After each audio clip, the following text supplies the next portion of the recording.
Welcome to the STARS program, seniors taking active roles in society. And now, here's your host, ANITA FINLEY.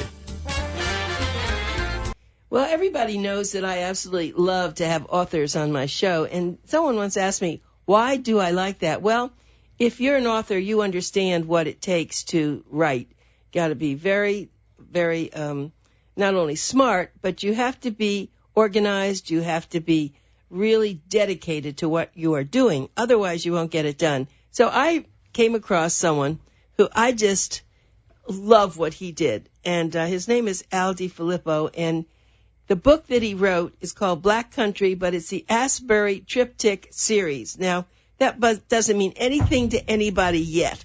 When we get finished with this radio show and this interview, you're going to really appreciate him. So welcome to the show, Al. Oh, thank you, Anita. So, I'm going to ask you questions you've already answered to me, but I just have to say, why would someone in the construction business wind up writing this 750-page book that's so interesting about something I had no idea about? I guess it would be a calling. I remember at the time I started this, I love history. It was very interesting. I did a personality profile test, and I learned that context was a big profile for me, one of my top ones. And what I learned about context was I was interested in what the original intent was, and that's, I guess, what drove my thirst for history. And sitting down with the story of Asbury, I was introduced to him by a pastor at a church my wife and I were going to. And he pulled me aside one day. He says, do you know what a circuit riding preacher is? And I said, no, I have no idea. What is that? He says, well, you remind me of one. And I was like, okay, well, what's that? I grew up in a Catholic church. Here we're going to a Methodist church. And I don't have a horse. Right. So Pastor Broadbent basically introduced me in the library to this little book on this guy named Francis Asbury. And I didn't know much about him. The only thing I knew Asbury coming from the Northeast was Asbury Park, New Jersey. Well, eventually I found out that that's who it was named after. So as I dove into Francis's story, I found that this was a story I really wanted to attach myself to, and I just began researching and did a lot of research for a long period of time. About 3 years into the research, I decided to write like these 4-minute radio episodes. I had a friend that was in radio, and it's kind of ironic. And I put them together, and it was basically like a small manuscript of about 100 pages. And from that, eventually grew a screenplay and then the book. So, it just was a thirst for this man and what he did, for our nation. So why don't we give our audience a period of time? So it's really in the 1700s. Excuse me. Yes, it's in the mid-18th century. Asbury was born in 1745. He grew up in what we would call almost like a blue-collar ironworking region, the West Midlands of England. And it was a rough time. Religion wasn't a big thing back then, mostly gambling on cockfights and bullfights. And, there was a lot of addiction to gin. 80% of the population was illiterate. And basically, as a young child at three years old, his older sister, 5 years old, passes away. She dies suddenly from a sickness, puts his mom into a Great Depression. Well, this is an inciting incident for Asbury because over the next couple of years, he actually views his mother come out of that deep depression through these circuit riding preachers that visit the town, and they're giving the hope that's found in the Bible, basically, we would call the Judeo-Christian ethic today. And that is an inciting incident along with several others that eventually drives Asbury to become part of this movement started by John and Charles Wesley. Okay, but he's in England. Yes. And so here he's in England, and he's doing that, and you call it Black Country. I love that. Why don't you explain what that Black Country means? The region he grew up in, basically, they called it the toy manufacturing region of the world at that time. Not that they have toys like today, but all the ironworking that went on there was driven by this rich deposits of coal that were in the ground in that region in the West Midlands of England. And that's where one part of the name comes. The other part of the name is as they would burn this coal to do the ironworking and build the tools and and the items that they were crafting that were being shipped all over the world, basically all that black smoke would go into the sky, and that's, it was like a dark cloud that hung over the region. So that's where the name Black Country comes from. So here we have Francis Asbury. He's in England, and he has no education, but he's working limited. Right, he's working as an apprentice. In the ironworking trade, making nails, basically, But there was another inciting incident there. He was pulled out of education. His total education was the equivalent of like a middle school education at the most. When he was 13 years old, his father reluctantly had to pull him out of the local school. What you have to understand, there was so much hatred for what John and Charles Wesley were doing. They were fighting the religious dogma, as you've put it in the nice review you wrote of the book. Basically, religion at that time had become cold, and there wasn't a whole lot of compassion for others, or trying to cure some of the societal ills. The violence in the prisons was insane. John Wesley made that a big part of his life to cure some of these ills, and especially the addiction to gin and the rampant illiteracy. So basically, Asbury's father pulls him out, not wanting to pull him out, knowing it was almost a death sentence that the rest of Asbury's life he'll be doing ironworking here in the West Midlands.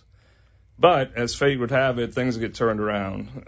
As Francis is attracted to the Wesleyan movement, he realizes, hey, something clicks. This is what cured my mother. This is what helped my mom out of her depression.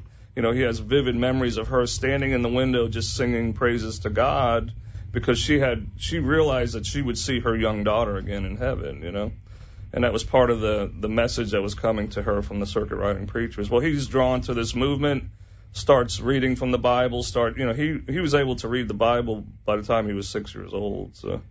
But by the time he's 13, 14 years old, he realizes that he needs to do something else. The ironworking industry back then is tough. It's tough work. So, you're standing in front of a furnace that could be 1,000 to 1,500 degrees. Like going into the coal mines, but a different way. Yeah. But I want our readers to know, this is not a religious book. I have to say that it talks about a religion. It really does introduce you to the Methodist religion, and you learn a lot more about the Wesleys. I did not know about them before, but they are famous. But what this is a historical novel. It is so captivating.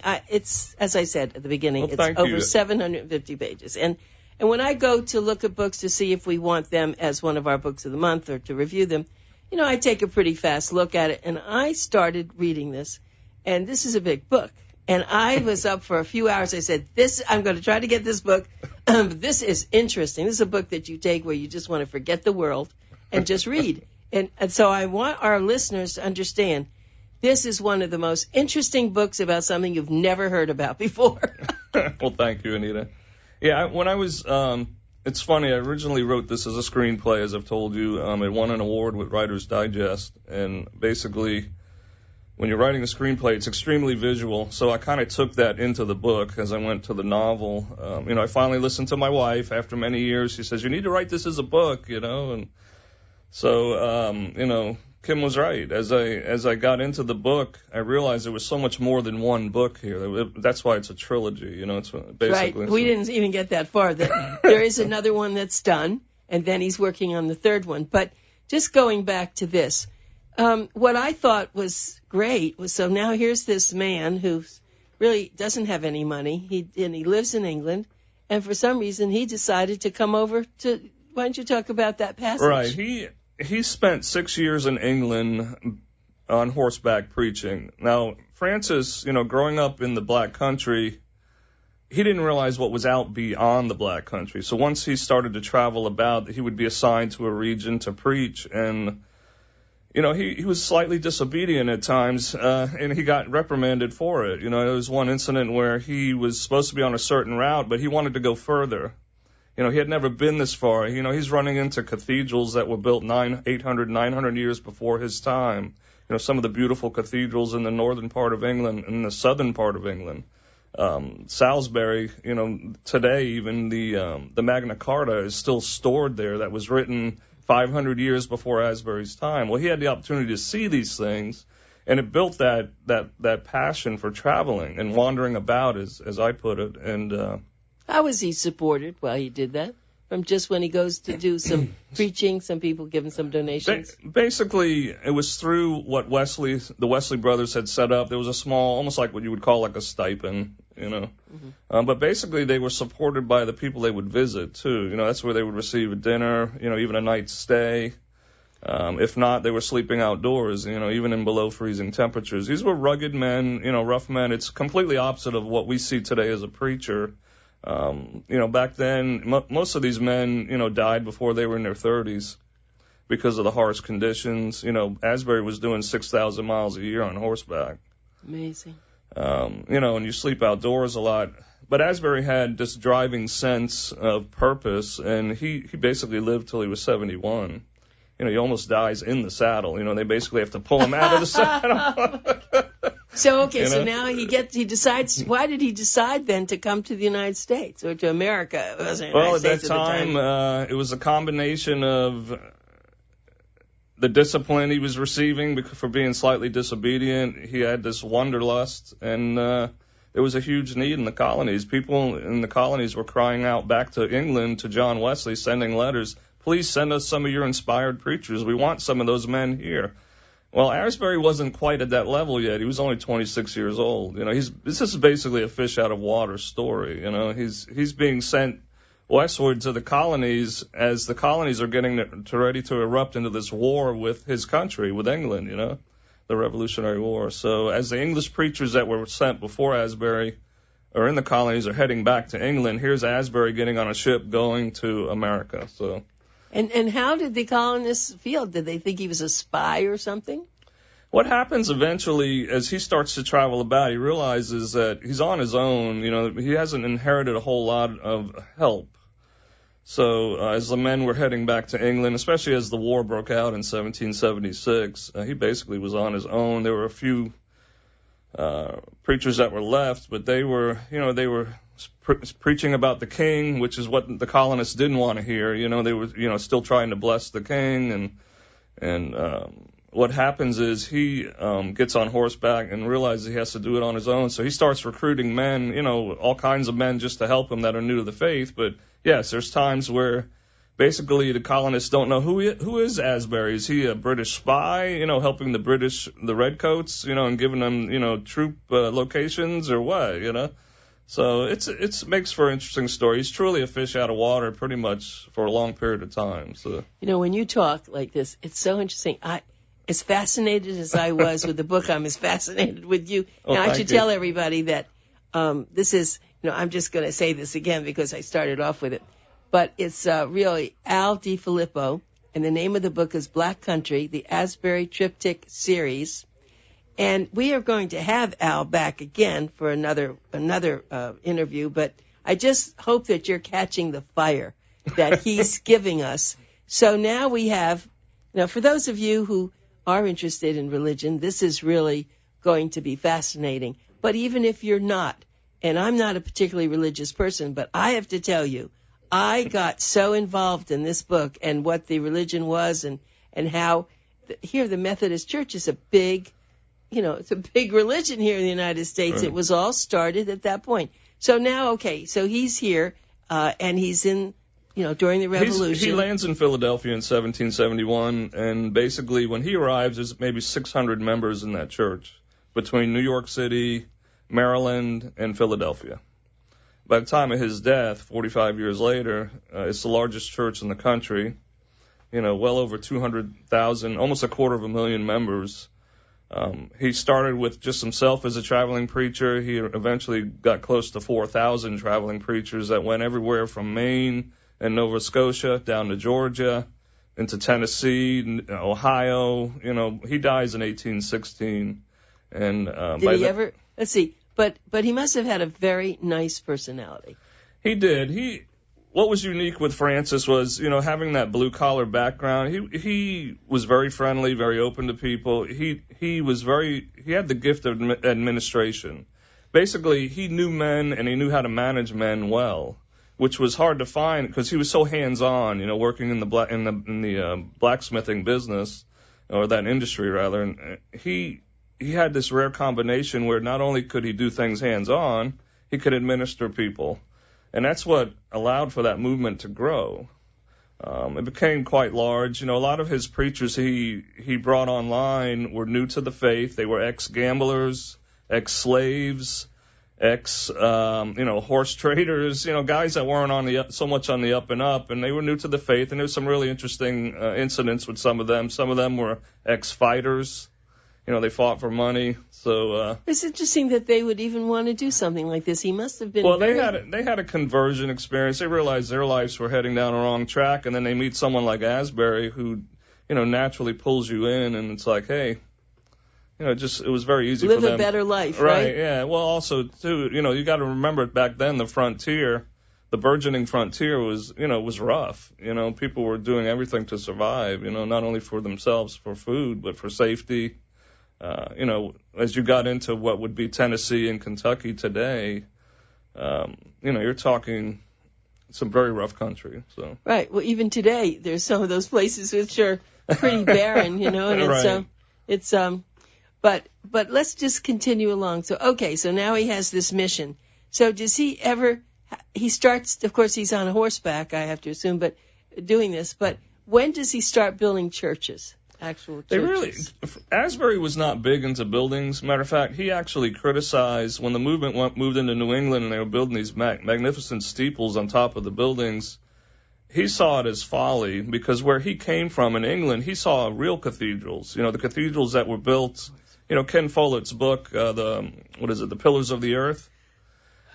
Those cathedrals were magnificent. They took maybe 200-300 years to build these structures, and that's what Asbury saw when he went and wandered about. In Black Country, I describe a lot of them in detail.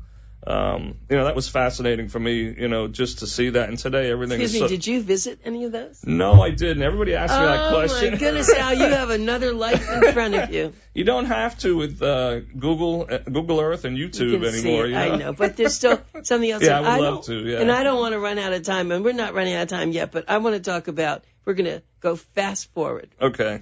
I want about your book and what happened. Talk about, here you have this book, you spent a lot of time, it's a beautiful cover, you'll see it in Boomer Times, you'll see this will go on YouTube, but now you have this great book, now you have to figure out what do I do with it, so why don't you tell people what you did and what happened, it's such a great story. Well, at one point I have a website, and they can purchase the book, and it's on Amazon, it's in print, it's an e-version. At one point, I just, on a whim, I was like, what if I sent this book to the Queen of England? Would they receive it? Can I even do that? So I Googled that, and there's basically a line on the website that says you can send anything you like to the Queen, but there's no guarantee that they'll get it through to her. And I was like, all right. So I think it was like in August or September, I decided to send the book to Buckingham Palace. And, I sent it out, and that was it, With the letter, what did you say in your letter? I kind of opened up and just said, how much I appreciated the history of Great Britain, and how much I didn't realize how much of America inherited so much of that history. Some of it I was taught, some of it later in life I learned on this, in this historical journey that I took with Asbury. But what was unique was in January. I'm sitting in my bedroom, and my wife throws a letter at me. She goes, "You got something from Buckingham Palace." I'm like, "What?" So I look at this envelope. It's a real heavy card stock. I open it up, and sure enough, it was a letter from the Queen's lady in waiting. She basically was thanking me for the book, and I forget the other words that she put in there, but it was basically encouraging what I was doing. And you can read it. You have the time. Read the letter. All right. I mean, this is the best. I mean, I couldn't wait for him to come. Here's this gorgeous letter. It's dated January 12th, 2016. It says, "Dear Mr. DeFilippo, the Queen wishes me to write and thank you for your letter and the copy of your book entitled Black Country, which you so kindly sent as a gift for Her Majesty. The Queen was touched by your wish for her to see your historical novel and greatly appreciates your kind words of support. I am to thank you once again for your thoughtfulness in taking the time to write as you did. Yours sincerely."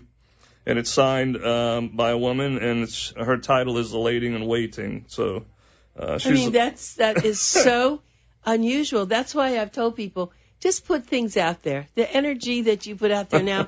What was interesting, too, on the letter, it had a stamp at the top. It said the Sandringham House. And I really didn't know what that was. And as I researched it, I guess that's the Queen's Christmas retreat. She goes there for the months of December and January. So I guess, in a way, maybe she took my book with her. I was hoping, but I will say, once she gets started, or maybe, I don't know how good her eyes are now, but someone will read it to her. And that was my next question. Is this on book on tape yet? No, it isn't. It might be I've done some something. podcasts of different scenes. No, I was thinking that maybe at some point someone could actually get that book, take, probably 20. It's a long book. But I know, but there are long books. I've used books to learn about Churchill, to learn about very historical figures. It might just work because there are people who are visually impaired. I mean, they just can't read that much. And even though your letters, it's not that the letters are too small, but it's hard when people have, and also a lot of people fall asleep as they're reading, but they can listen. And that's why this radio show is so good. People get up in the morning and they turn it on and they can hear so well. But anyway, okay, well, we still have about 10 minutes and I want to keep going with you. I just wanted that to get in there. So, so now he's doing very well and is he, so he formalizes. No, well, let's go back to the Wesleyans. Did they come over to to the colonies now? Or John Wesley in 1735 came to Georgia. It was, it was a new, a fledgling colony, basically. His goal was, his brother came with him. Their goal was to reach the Aborigines that were here, the Native Americans. And they started to do some of that, but they ran into some complications. The research that I've come across, there was an incident with a woman that, John Wesley had promised to marry, and basically that fell through. The father didn't want her to marry John Wesley. Just like what we're having today. Right. It never stops, new, does it? Nothing's new under the sun. Right. So basically the Wesleys head back to England, and they're kind of despondent. They really didn't accomplish what they wanted to. But what was unique was John Wesley's experience at that moment. He has a transformation, so to speak, a very big change in his life. He realized that his religion was almost cold. It wasn't personal, and it wasn't like a personal approach to reaching out to individuals. So. But the thing about John Wesley, as he got back in England, he was exposed to a young man named George Whitefield. Now, George Whitefield was a rock star of that period, and he basically had traveled to the colonies several times in the same time period that John Wesley did. But when George Whitefield was in Philadelphia, he becomes friends with men like, Benjamin Franklin, and he's traveling the northeastern seaboard, and he's attracting crowds of thousands of people. Well, George Whitefield, before that, when he was back in England, he had met John Wesley on his return, and he said to John, basically, John, I need you to take over my ministry here. I can't handle the thousands of people here because I've got thousands of people in the colonies that want to hear my message. George Whitefield, at one point, is basically credited with uniting all 13 colonies under one common cause, which was the faith. And then that was a precedent to eventually them looking at each other and saying, hey, we are one entity here, which happened, about 40 years later, 1776. In my book, Black Country, I see Asbury as inheriting that from Whitefield, almost like the two prophets in the Old Testament, Elijah and Elisha. Elisha was a young man and basically inherited Elijah's ministry, in the ancient Jewish culture. And that's what I saw with Asbury. He basically was inheriting what Whitefield had started, but Whitefield would never had that opportunity if the Wesleys didn't take over his work in England. And that's the tie-in with John Wesley and Charles. Tremendous dedication that I see in this whole thing. And the one thing, and I want to go back to this, your writing style. Now, here, you were not an English literature major. No, I'm a math head. Yes, I know you said that. But you write so well. So thank you. You're so organized, and you make the characters just pop out on those pages. And that's what a good writer is. And, I mean, this book is heavy. I have to tell you, when you buy it, I hope you will buy it. Let's tell everybody about this. I want to tell you, this is how you buy it. You would look under the Asbury, Asbury, Triptych. Now, this is a little tricky, so Triptych. You can look at Triptych. You know, that's like 3. You can see there are paintings that are triptychs. There are 3 that fit together. So it's the Asbury Triptych series, but it's called Black Country, and it's a first of the 3 books. But it's very important to be able to write down the author's name, because if you put his name into Google, it will come up. It's Al DeFilippo, D-E, capital D-E, capital F-I-L-I-P-P-O. That's Al, capital D-E, and then it's capital F-I-L-I-P-P-O. And that is the author. And he lives here in South Florida with his wife, Kim, and they have a Wheaton Terrier. And he has his daughters, and actually, and I just want to touch on that, he does not work as an author to sustain himself and his family. He's actually a part of a wonderful not-for-profit organization. So he works in the field of maintenance, construction. Right. But I maintain several campuses for a foster care community. I know it. I mean, you're really a splendid person, and I am thrilled that you allowed us to make you the book of the month. For those of you who have the November issue, you'll see it on the cover, and it's. Can we talk about that cover real quick? Yeah, sure. John Hurst is the artist. He's from Norfolk, England, and very interesting character. In the introduction, I write about how I had ran into his work in North Carolina, and basically liked some of his work. He has a beautiful watercolor book on John Wesley. Well, I write him. He says, yes, I'll do the cover for you. I describe what I want. Well, a couple months go by, and all of a sudden a painting shows up at my house, and with a note, it says, if you like it, pay for it. If not, send it back. And it's beautiful, and we've just run out of time. But, Al, this is spectacular.